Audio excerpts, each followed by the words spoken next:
अस्सलाम वालेकुम मेरे प्यारे प्यारे व्यूवर्स को मेरा प्यार भरा सलाम। मैं हफ्सा फरीद और आप देख रहे हैं मेरा YouTube channel Hafsa Farid cooking. उम्मीद करती हूँ आप सब खैरियत से होंगे, खुशबाश होंगे।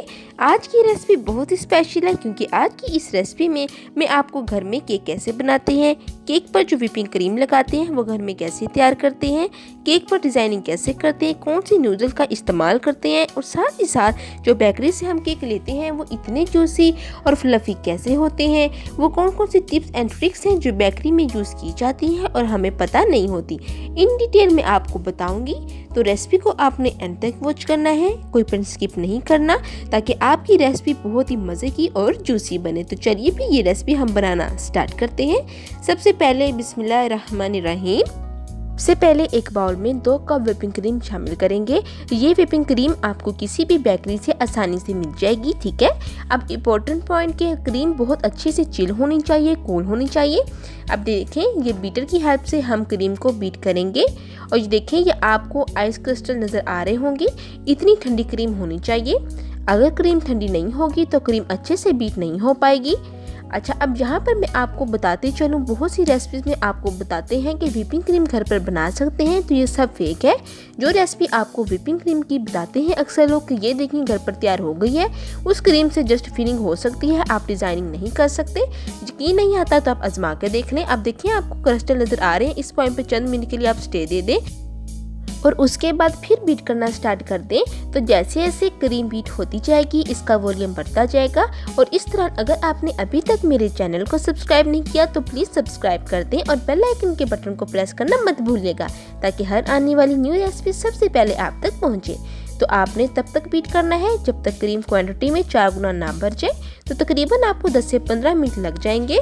तो देखें जो क्रीम है वो अच्छे से स्मूथ हो गई है, सॉफ्ट हो गई है। अब मज़ीद 2 से 3 मिनट तक आप बीट करेंगे।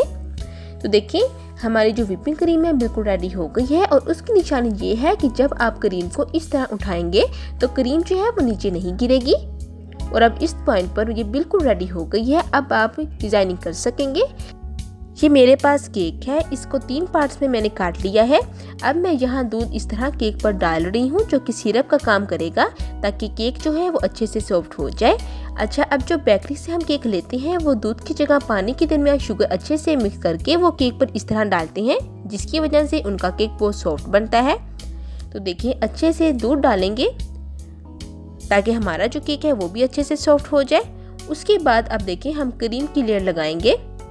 अब आप अपने टेस्ट के मुताबिक क्रीम डाल सकते हैं, ज़्यादा या कम, और स्पैचुला की मदद से क्रीम इस तरह केक पर स्प्रेड कर देंगे, फैला लेंगे। देखिए इस तरह से।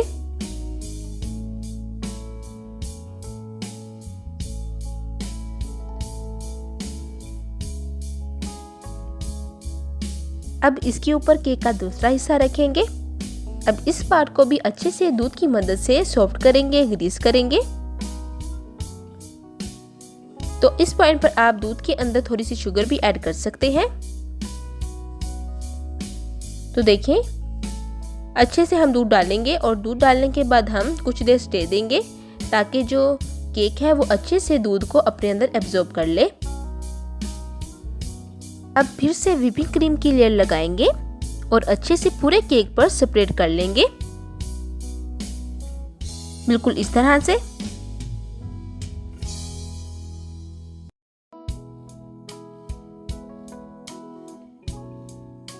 अब ये थर्ड पार्ट भी रख देंगे और इसको भी अच्छे से मिल्क की मदद से ग्रीस करेंगे ताकि जो हमारा केक है वो अच्छे से जूसी हो जाए।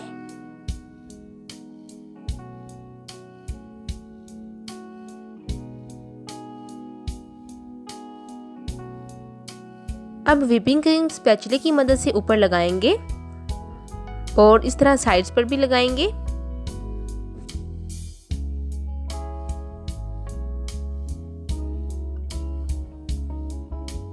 और इस तरह से आप पूरे केक पर क्रीम जो है वो सेट करेंगे स्पैचुला की मदद से।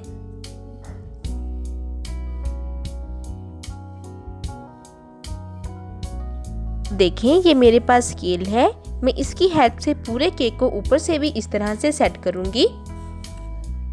क्रीम को केक पर सेट करते वक्त जहां आपको लगे कि क्रीम कम है वहां आप थोड़ी और ऐड कर लीजिएगा और अच्छे से स्केल की मदद से आप सेट कर लीजिएगा। जब केक पर अच्छे से क्रीम सेट हो जाए तो थोड़ी देर आप फ्रिज में रख लीजिएगा ताकि अच्छे से स्टेबल हो जाए और बाकी प्रोसेस फिर हम बाद में करेंगे। अब देखें जो बाकी क्रीम बच जाएगी इसके अंदर आप अपने टेस्ट के मुताबिक फूड कलर ऐड कर लीजिएगा। मैंने पिंक कलर ऐड किया है और नोज़ल में डालकर इस तरह से डिज़ाइन बनाएंगे। ये नोज़ल आप किसी भी शॉप से इजीली परचेज कर सकते हैं। मैं बहुत जल्द इंशाल्लाह आपके साथ नोज़ल घर में कैसे तैयार कर सकते हैं इसकी वीडियो भी शेयर करूँगी। तो देखिए माशाल्लाह से कितने प्यारा डिज़ाइन बन रहा है। इस तरह से हम डिज़ाइन बना लेंगे। और ये अभी देखिए अब ये मैं साइड पर ये डिज़ाइन बना रही हूँ। इस पॉइंट पर आपको जो भी कलर अच्छा लगे यानी कि रेड, येलो जो भी आपके पास अवेलेबल हो आप वो ऐड कर लीजिएगा। अब ये साइड पर हम डिज़ाइन बना रहे हैं। इस पॉइंट पर अगर आपको मेरी रेसिपी ज़रा सी भी अच्छी लगी हो तो प्लीज़ लाइक कर दें, आपका बेहद शुक्रिया। तो देखें माशाल्लाह से कितना अच्छा डिज़ाइन बन के रेडी हुआ है। आप इस तरह से और भी केक रेडी कर सकते हैं। कमेंट बॉक्स में अपनी राय का इजहार ज़रूर बताइएगा कि आपको ये डिज़ाइन कैसा लगा। तो देखें तकरीबन हमारा जो डिज़ाइन है वो रेडी हो चुका है। अब मैं आपको कट करके दिखाती हूँ। बिस्मिल्लाहिर्रहमानिर्रहीम। देखिए माशाल्लाह से बहुत ही सॉफ्ट हमारा केक रेडी हुआ है। जब अच्छे से आप डिज़ाइनिंग कर लें तो इसको थोड़ी देर फ्रिज में रख लीजिएगा और उसके बाद आप कटिंग कर लीजिएगा। तो ये देखें माशाल्लाह से कितना मज़ेदार, सॉफ्ट और लेयर वाला हमारा जो केक है वो रेडी हो गया है। इस पॉइंट पर आपसे गुजारिश है कि जिसने अभी तक मेरे चैनल को सब्सक्राइब नहीं किया तो प्लीज़ सब्सक्राइब कर दें, प्यारा सा कमेंट कर दें, आपका बेहद शुक्रिया। तो देखिए माशाल्लाह से कितना ही मज़ेदार और फंटास्टिक सा डिज़ाइन जो है वो रेडी हो चुका है। उम्मीद करती हूँ कि आपको ये डिज़ाइन बहुत पसंद आया होगा। और देखिए माशाल्लाह से कितनी ज़्यादा लेयर्स भी बनी है। बहुत ही सॉफ्ट हमारा जो केक है वो रेडी हुआ है। उम्मीद करती हूँ आपको मेरी ये रेसिपी बहुत अच्छी लगी होगी। फिर मिलूंगी एक नई रेसिपी के साथ, तब तक हफ्सा फरीद को दें इजाज़त। अल्लाह हाफिज़।